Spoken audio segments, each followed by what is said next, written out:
Good morning. I'm out again. Just thought I would go through some of the stuff that I'm doing. I've got my drone in my backpack here. The moon is out somewhere over there. You can't see it in this camera, which is a shame. Anyway, I've arrived on what I call my HQ in regards to flying my drone.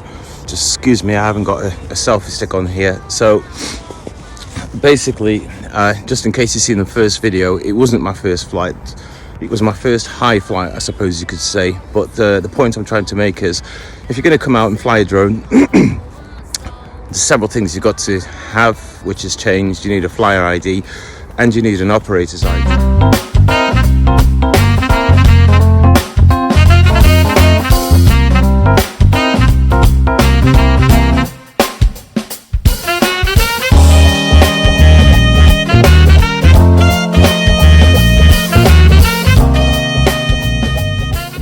I posted a video the other day about flying drones, and before things get out of hand, I just wanted to explain a couple of things. One is I've got a flyer ID for my drone and I've got a operator's ID. So it's important you have that. You put your operator's ID on the side of your drone so you can fly it. I'm also on the AC2C course as well, which is being provided by COPS. They're based in Leeds. And so when you come out and fly your drone, do it safely. I've got two helipads here, as you can see, one over there and one there. You haven't got to buy both of them. I'm just doing this because I'm practicing exercises, really, taking off and landing. And over here, I've got a cordoned off area as well. So I don't know if you can see let's have a look. Am I in the way of it? I don't know. Oh, there's some canes there. Anyway,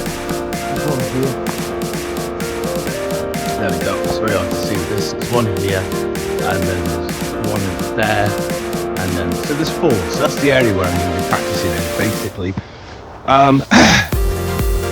You need to ensure that your drone is fit and ready. I'm out quite early, to be honest, so it's like 8 o'clock, I think, something like that. So it's quiet and there's no people around. In regards to what I'm doing, I've got to stay 150 meters away from people from built areas, and 50 meters away from people with no direct flying over anyone. So my drone is 590 grams. It's the Maverick Air 2, I think it is. No, it's not. It's the DJI S2. There's so many. Anyway, that's what I've got.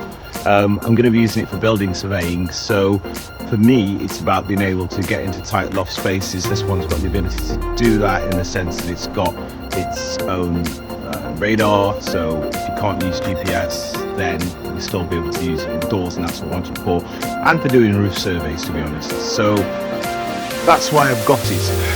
And I'm just trying to think now.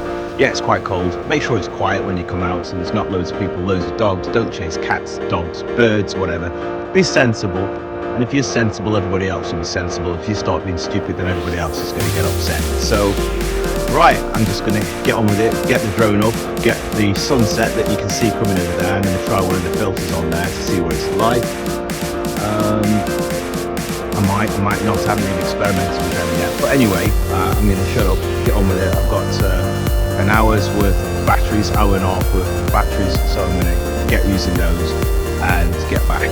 So if you need any building surveying work doing in Stoke-on-Trent, or you're looking at doing or you need a roof survey, chimney survey, things like that, then you know where I am. Plug out the way. Bye for now.